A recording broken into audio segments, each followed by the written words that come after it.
Fight Night on DAZN, brought to you by that prize guy. Ladies and gentlemen, welcome to the official weigh-in for Land of the Brave. A great night of championship boxing tomorrow from Ovo Hydro in Glasgow, Scotland. Here we go. This one, a lot of people in this auditorium have come for this one. Big fight, Scottish middleweight title fight. It's going to be a good one, this. Yeah, I think it will be. 159.4 We've got a title fight that isn't even making the TV, which is good. It shows the quality of the four fights we have on the main event. But this is a good fight. Aston Brown was a really good amateur at one point and meant to do things as a pro. Hasn't lived up to the and now we welcome yet, but from right here as well, Glasgow, Scotland, undefeated with 7 wins, 2 of his 7 wins coming by way of knockout. Here is Batman Aston Brown. I don't know what these two guys are saying, but I don't imagine they're saying they're going to be world champions at any point. But a British title, there's nothing to be kind of scoffed at winning a British title. That's fine. It's a good level, and I imagine once you win an area title, like a Scottish area title, that should be the next step. Yeah, both of these guys look in great shape. Again, as Carl mentioned, this one won't be on the main card. It will be the last fight on the prelims. So you're probably looking at a ring walk around 6 o'clock for these guys. But you know what? It starts at 4. Tune in at 4 because there are so many good fights. There we go. I like it. A little jibber jabber between the two. I like that. I think I'm no lip reader, but I think the first words out of Aston Brown's mouth was, "I'm going to smash you." Yeah. So the boys are up for it. This will be good.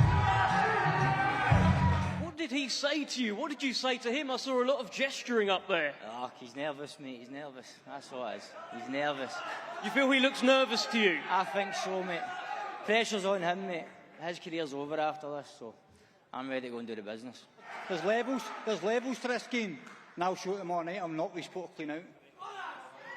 Okay, Aston Brown, one final thing. He's made it pretty clear he's going to chin you, though, but you've got every confidence. No, 100%, mate. He's going to sleep. Tomorrow night, he's going to sleep. There we go, David Jillison. You heard Thomas Triber there say 3 defeats, but you look down the record. I mean, he's only losing to really good fighters. Mikhail Lowell, Chef Clark, when Chef Clark was coming through. I mean, he can fight. We know where his level is. Yeah. I guess we don't know where Alloy's level is. No, we don't know yet, but we have an idea of where his level is, and we think it's maybe a little bit further than this. You know, he's got a lot of potential and really good fighter. But like there's so many fights in this card, I think we'll know a lot about him after. And now let's welcome the defending champion coming to us from London, England. He brings a professional record of 9 wins, just 1 defeat. 8 of his 9 wins coming by way of knockout. He is the reigning and defending WBA Continental Cruiserweight Champion, Alois the Animal Jr.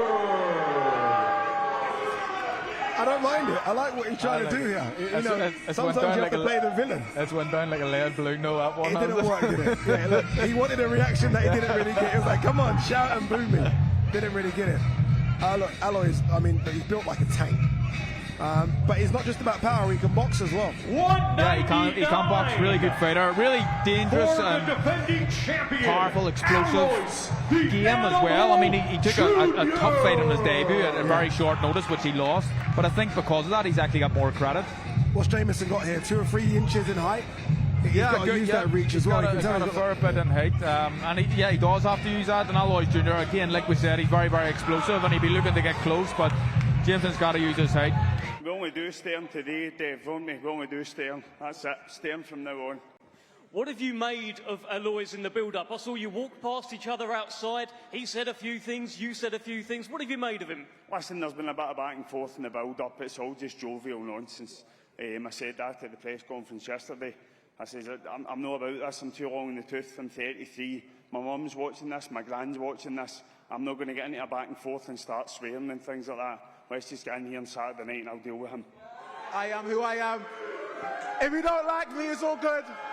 If you don't like me, it's all good. I'm Alois Jr., baby. What are you making of your opponent? I've seen you walk past each other a couple of times, said a few things. What are you making of it all? Look, I respect him as a man, but on fight night, I'm going to f*** him up. Really looking forward to this one, Cole. I was in Riyadh, Saudi Arabia for Lee McGregor versus Isaac Lowry's first real fight at that weight class. And at times I thought he looked really good. At times I thought he struggled a little bit.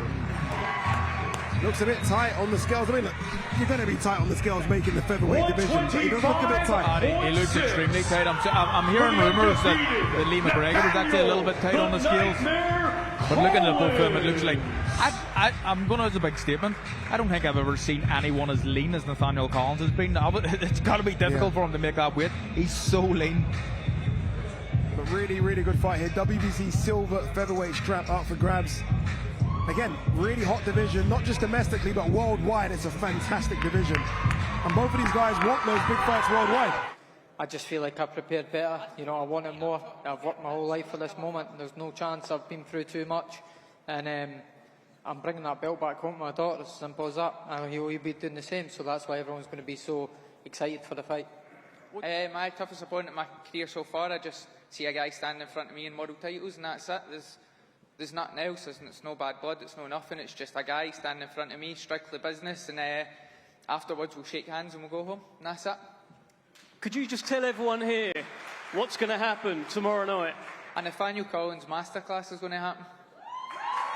Echo the engine Essuman! Echo Essuman looks like he's about to enter a Mr. Olympia competition. I mean, look at the shape of that. He's always in great shape, isn't he? 36 as well. 36. But he lives the life. Echo lives the life, trains hard, dedicated boxer. And that's the way to do it, isn't it? And he's got a big opportunity to really kind of showcase his talents and show people what he's all about.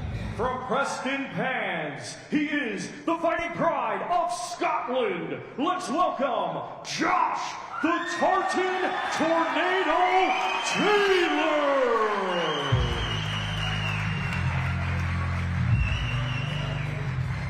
Everyone's been eagerly waiting to see what Josh looks like with another 7 pounds added to that frame. There you go. 146. Do you know what? I'm liking what I see.